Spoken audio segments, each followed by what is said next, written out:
मूसावादाविर्मणि सिक्खापदं स्मादयामि मूसावादाविर्मणि सिक्खापदं स्मादयामि। मान्य भारत में एक शब्द बहुत चलता है, माननीय और मान्य, खास तौर से किसी व्यक्ति के लिए या किसी पुरुष या महिला के लिए, नर या नारी के लिए। जब कोई भाषण देता है या कोई लेटर लिखता है तो उससे पहले माननीय या माननीय लिखते हैं। ये शब्द प्रमुख बहुत है, मगर आपने कहावत सुनी होगी कि अक्सर जब लोग बातचीत करते तो कहते हैं बड़ा माना हुआ है वो, अरे बड़ा माना हुआ है।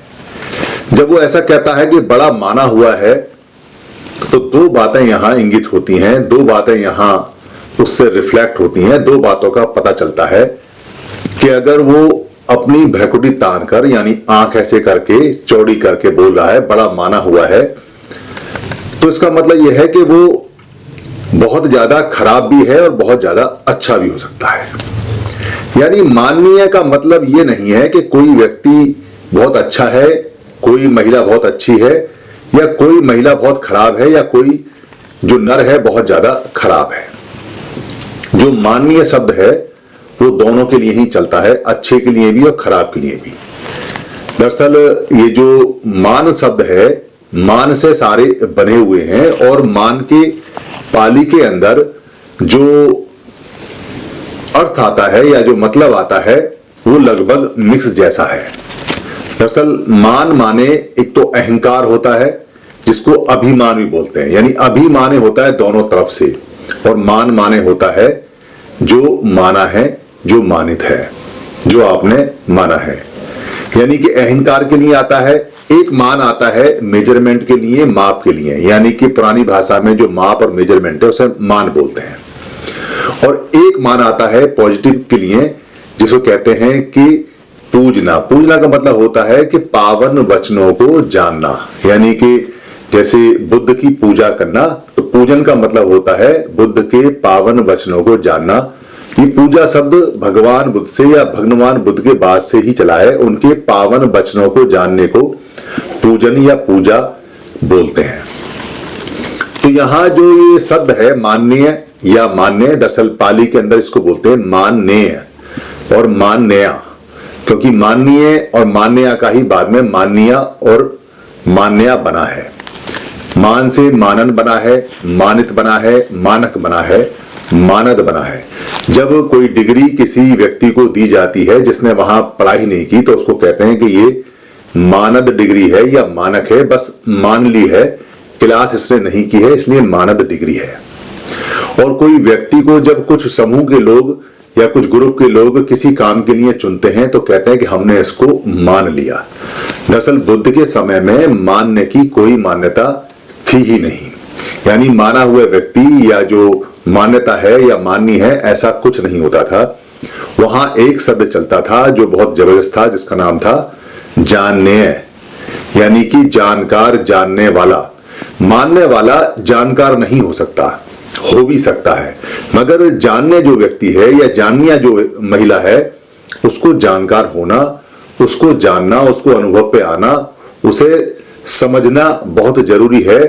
तभी वो जानकार होगा, तभी वो जाननीय होगा, तभी वो जानन्या होगी। तो मान्या में और जानन्या में, यानी माननीय में और जाननीय में जमीन आसमान का अंतर है।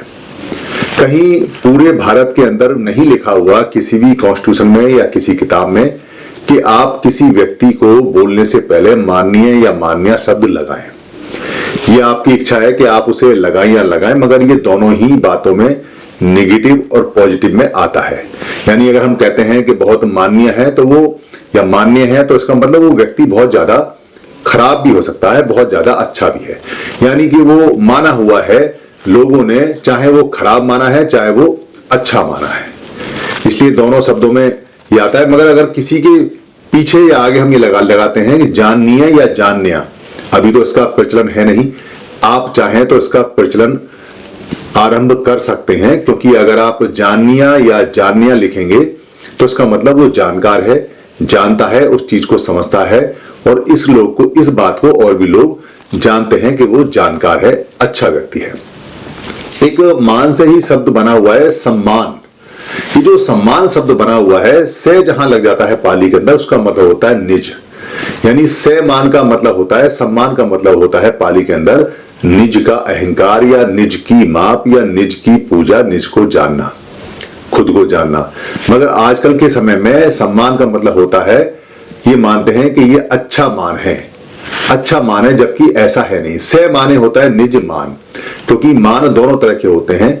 आपने देखा होगा कि हम कहते हैं कि ये हमारे मान है, गांव में चलता है, वहां कहते हैं कि ये हमारे मान है। मान का मतलब है कि हमारी फैमिली में वो व्यक्ति नहीं है, मगर हमने उसको बाहर से अडॉप्ट किया है, यानी अपने रिश्ते में उसे बाहर से माना है, तो वो मान हो गया हमारे लिए। वो व्यक्ति अच्छा भी निकल सकता है, खराब भी निकल सकता है। कई केसों में जो बाहर से व्यक्ति परिवार में शामिल होता है शादी करके या किसी बंधन में, वो अच्छा भी निकलता है और खराब भी निकलता है। इसलिए सारे मान अच्छे नहीं होते, कुछ मान खराब भी होते हैं। मगर ये दो शब्द कहीं नहीं मिलेंगे आपको, सुमान और दुमान या कुमान। दुमान और सुमान, क्योंकि मान और सम्मान को लगभग पॉजिटिव भाषा में इतना ज्यादा प्रचलित किया गया कि इसका जो अहंकार वाला हिस्सा था वो थोड़ा सा दब गया, जबकि पुरानी भाषा में अहंकार वाला जो शब्द था उसका ज्यादा प्रचलन था। इसलिए आज की कहावतों में कहते हैं, अरे बड़ा जाना माना है, माना हुआ बंदा है भाई, माना हुआ बदमाश है, माना हुआ है पूरा। तो माना हुआ नेगेटिव सेंस के लिए भी आरंभ होता है, और कोई माना हुआ कलाकार या माना कुछ होता है, यानी लोगों ने उसको मान्यता दी है, तो वो पॉजिटिव सेंस में भी आता है। इसलिए दोनों ही इसके अर्थ हैं। मैं इसलिए इस बात को आपको बता रहा हूं कि बहुत सारे लोग डर की वजह से या किसी ना किसी कारण से किसी ऐसे व्यक्ति को बड़े मान्य करके बोलते हैं कि इसको सबने माना है, हम भी मानते हैं, डर के कारण मानते हैं या किसी कारण, जबकि वो व्यक्ति अपने कर्मों से बहुत ज्यादा खराब होता है। तो एक व्यक्ति ने मुझसे प्रश्न पूछा कि जब व्यक्ति खराब काम करता है तो हम उसको मान्य या माननीय क्यों बोलते हैं? तो इसका जवाब पाली के अंदर बिल्कुल स्पष्ट है कि माननीय या मानना सिर्फ मान्यता है, वो अच्छा और खराब दोनों के लिए आता है। कोई व्यक्ति, कोई महिला खराब हो सकती है तो भी वो मानी हुई हो सकती है, और कोई व्यक्ति, कोई महिला बहुत अच्छी भी हो सकती है, तब भी वो मानी हुई हो सकती है। बहुत ज्यादा आपको अगर उसमें दिक्कत है तो आप उसको सुमाननीय बोल दीजिए। सुमान्य का मतलब है बहुत अच्छा माना हुआ, या उसको दुमाननीय या कुमान्य बोल दीजिए। अगर दु और कु लगा देंगे तो फिर वो खराब मान्यता में आ जाता है। तो इसलिए आप इसको पूरी तरह से बोलिए सुमान्य या कुमान्य या दुमान्य, तो फिर आप क्लियर हो जाएगा। खाली आप मान्य लिखेंगे तो उसमें फिर हिडन होता है, छिपा हुआ होता है कि ये जाना माना गुंडा और बदमाश है, या जाना माना ये बहुत अच्छा व्यक्ति है, या जाना माना देशद्रोही है, या जाना माना ये देशभक्त है, या जाना माना ये देश को बहुत आगे ले जाने वाला व्यक्ति है, या जाना माना ये देश को गड्ढे में ले जाने वाला व्यक्ति है। ये जाना माना दोनों तरफ से उसी हिसाब से आरंभ होता है और लिखा जाता है, पढ़ा जाता है। आप इसको समझिए। धन्यवाद। टीम 22 पर सभी वीडियो बुक कॉपीराइट फ्री हैं। आप अपने पोर्टल पर, अपने यूट्यूब पर, अपने फेसबुक पर या किसी भी जो भी ऐप है उस पर आप यहां से डाउनलोड कर टीम 22 से या फेसबुक से या मेरे पेज से कहीं से भी कोई भी वीडियो ले सकते हैं, उसको डाउनलोड कर सकते हैं। उसमें अपने नाम का कुछ भी ऐड कर सकते हैं या अपनी कमेंट्री कर सकते हैं। उस वीडियो का कोई भी पार्ट आप ले सकते हैं, उसका प्रिंट मटेरियल भी बना सकते हैं, उसको किसी भी भाषा में आप बदल सकते हैं, उसका ऑडियो चेंज कर सकते हैं, उसका वीडियो ले सकते हैं। आप जैसे भी चाहें टीम 22 की किसी भी वीडियो का या सारी वीडियो का इस्तेमाल कर सकते हैं। ये हमेशा कॉपीराइट फ्री थी और हमेशा कॉपीराइट फ्री रहेंगी। हमारा सिर्फ इतना काम होता है कि महापुरुषों की जो बातें हैं उन बातों को हम सरल भाषा में, आम भाषा में आप तक पहुंचा देते हैं। अब आगे आपका काम है कि आप अपनी भाषा में बदल के या ऐसा का ऐसा शेयर करके या इसको आगे भेजकर या इसका लिंक भेजकर या इसमें से कोई भाषा बदलकर या इसको प्रिंट कर या इसको लोड कर या डाउनलोड कर या इसको टीवी में बच्चों को दिखाकर या किसी को गिफ्ट कर जैसे भी चाहें वैसे इसको आगे पहुंचाएं। धम्म की सेवा सबसे बड़ी सेवा है, क्योंकि धम्म दान, धम्म को देना सभी देने में, यानी जितना भी हम किसी को देते हैं, दान देते हैं, उनमें सबसे बड़ा माना जाता है। अगर आपको लगता है किसी वीडियो में कोई परेशानी है तो आप हमें लिख के भेज दीजिए, हम दूसरा वीडियो बनाकर आपको भेज देंगे। आप धम्म की सेवा में सहायक बने, धम्म आपको खूब लाभ देगा, धम्म आपको लाभ देगा, आप धम्म को लाभ देंगे, ये दोनों इंटरचेंज है। यही धम्म की प्राकृतिक नियम है। धन्यवाद। शरणं गच्छामि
संगं शरणं गच्छामि।